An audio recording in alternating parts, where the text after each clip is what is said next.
talk about transparency and accountability in governance. What's wrong in probing the former governor?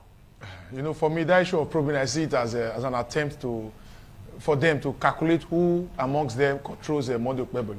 Because in government, what I learned while I was in government was that the advice you give to a governor, you do not even have the ability to say it outside. It's against the law for commissioner to say, I told the governor to do this.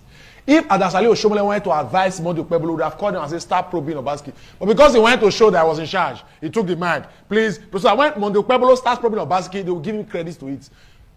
Canterbury, Wiki had come now and has openly said, don't probe Colonel Obaseki. And Monday Okpebolo agreed I was going to probe Obaski when Adasale said, yes, probe Obaski.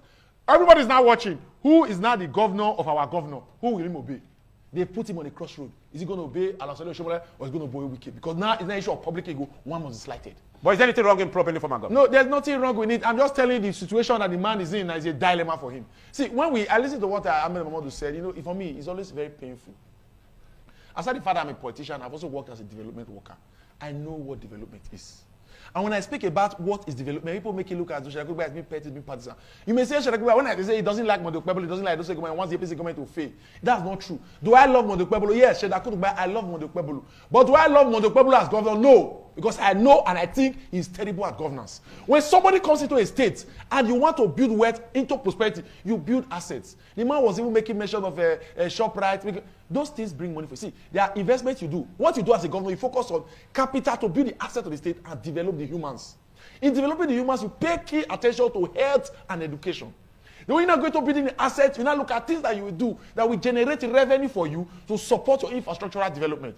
When Okpebolo came into government, what he did was that he took the 60 billion, because there was 30 billion in the Edo State Treasury account, 16 billion in the Sobadek account, about 1.8 billion in the Edo State Inland Revenue Service, there was $2.5 million in Edo Best, another 5.7 grants we got from World Bank. Okpebolo went to go, he bought cars. After he bought cars again.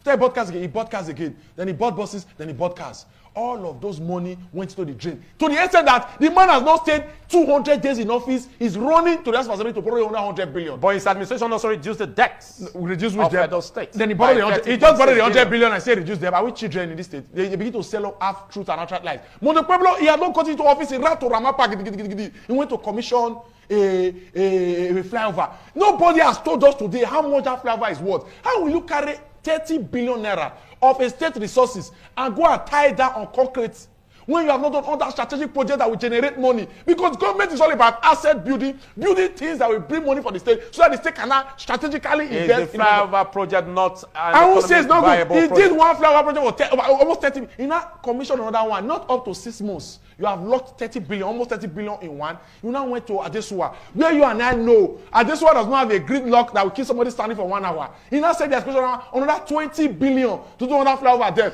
On the 25th of May, on the 25th of May, he gave approval for a 25% advance payment. That is to say, in less than 1 year, Monday Okpebolo will lock down 30 billion in Ramal Park for stone and concrete. A road is not going to put toll gate in. Look, another 20 billion in Adesuwa.